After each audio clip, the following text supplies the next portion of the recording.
स्कंद महापुराण के अनुसार ये काल भैरव तीर्थ के नाम से वर्णित 64वां अध्याय है अवंती खंड में। भैरव यहाँ क्षेत्रपाल के रूप में विराजमान है, ऐसा महापुराण बोलता है।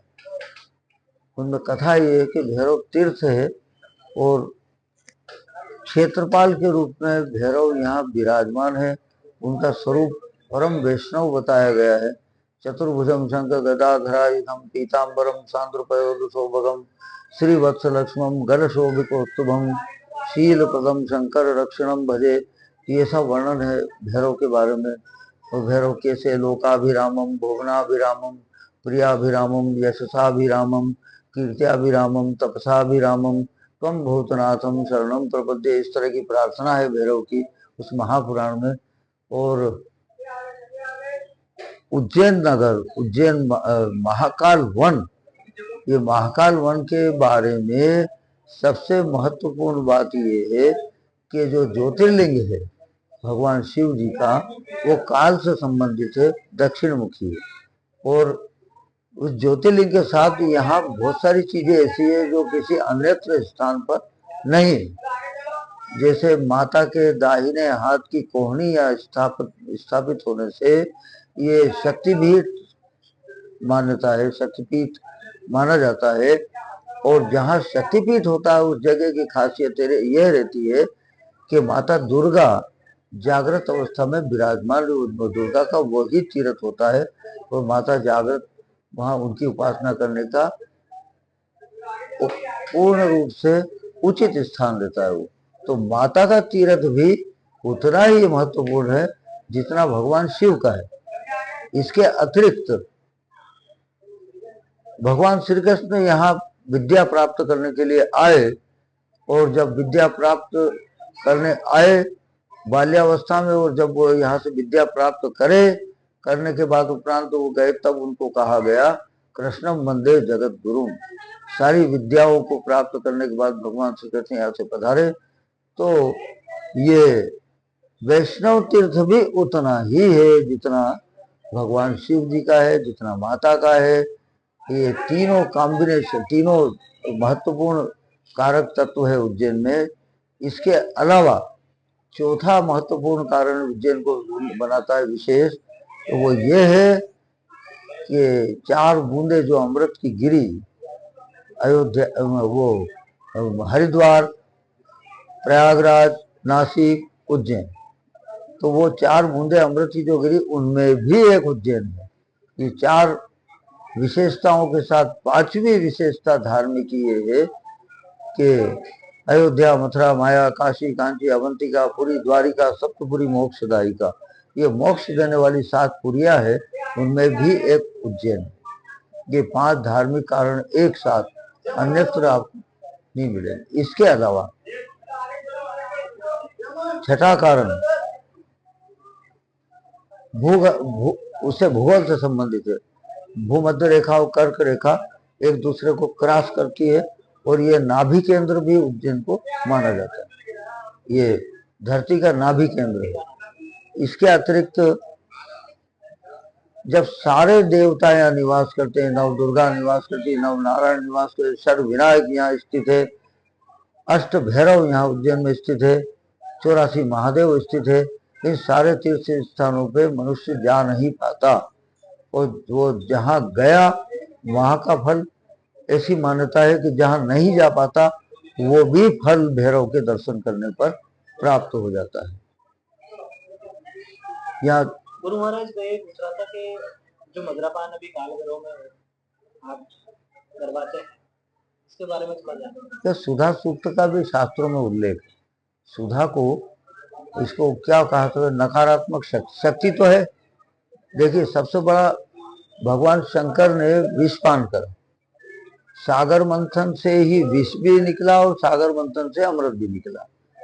जब विष अमृत निकला तब देव दानव का युद्ध हुआ, सारे कथाओं में पढ़ते हैं, सारे शास्त्र बताते हैं। लेकिन देवताओं में जब अमृत का वितरण हुआ तो हम ये कहीं नहीं पाते हैं कि शिव जी ने अमृत ग्रहण किया, और कहीं ये भी नहीं पाते हैं कि शिव जी ने अमृत मांगा, और कहीं ये भी नहीं पाते हैं कि शिव जी को अमृत किसी ने दिया।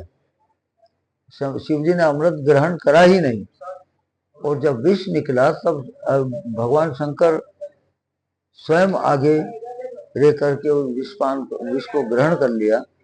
तो जो पराई पीड़ा को दूर करने के लिए अपना छोड़ करके दौड़ पड़ता है, वही वैष्णव होता है सबसे बड़ा। तो भगवान ने अर्जुन को कहा कि एकादश रुद्रों में शंकर मेरा स्वरूप, ऐसा उन्होंने अर्जुन को कहा। तो शिवजी से बड़ा कोई वैष्णव नहीं, और शिवजी के स्वरूप में भैरव। उस कथा के अनुसार भैरव की उत्पत्ति ही भगवान शंकर के क्रोध से हुई थी, और जब भगवान शंकर को क्रोध आया तो तमोगुण प्रधान देवता भैरव माने जाते हैं। बनारस में भगवान काशी के कोतवाल, माने कोतवाल शब्द तो हमारी भाषा का है नहीं, कोतवाल शब्द हमारे इसमें यह है कि वो रक्षपाल है वहाँ काशी के, बनारस के मूल स्थान है उनका। ये आत्मिक शांति उनको प्राप्त न होने की दशा में ऐसी मान्यता है कि भैरव यहाँ आए। उन्होंने क्षिप्रा जी में स्नान किया और इससे उनको आत्मिक शांति प्राप्त हुई, और भैरव यहाँ क्षेत्रपाल के रूप में विराजमान। ये अगर इसको शाब्दिक आजकल की बोलचाल की भाषा में अगर आप करना चाहें तो ये है कि वहाँ टाउन इंस्पेक्टर है या सर्किल इंस्पेक्टर है भैरव। तो क्षेत्र इसलिए कि अमन महाकाल जो नगरी है उसका वास्तु के अनुसार दक्षिण दिशा में शनि देव का स्थान है, शनि ग्रह मंदिर है, और हम उत्तर दिशा में जाएंगे तो सूर्य का स्थान है, सूर्य कुंड कहलाता, सूर्य मंदिर कहलाता, सूर्य का तीर्थ स्थान है वो।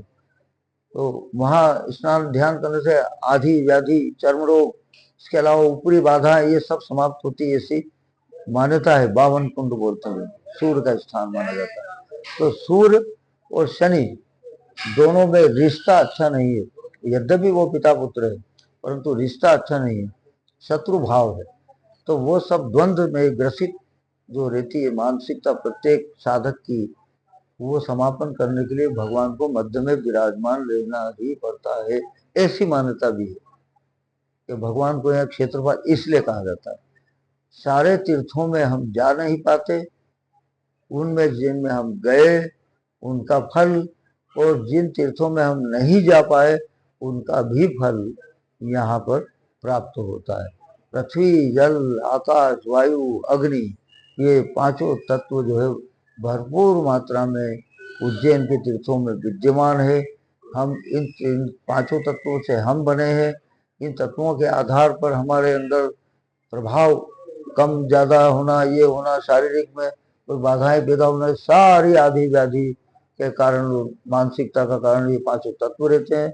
इनको बैलेंस जो है उज्जैन में किया जा सकता है। साधनाओं की भूमि है, आर्थिक भूमि ये नहीं मानी जाती, ये किसी और ऊर्जा को प्राप्त करने का ये स्थान है। यहाँ किसी भी प्रकार का अर्थ नीति सफल नहीं होती, और अर्थ से कुछ प्राप्त नहीं किया जा सकता किसी भी प्रकार से। यहाँ अभ्यास और वैराग्य, इन दो तरीकों से साधनाएं की जाती है, उसी से ऊर्जा प्राप्त कर सकता है मनुष्य, और उस ऊर्जा के द्वारा लोक कल्याण के काम किए जा सकते हैं। ये वो तीर्थ स्थान है। जय श्री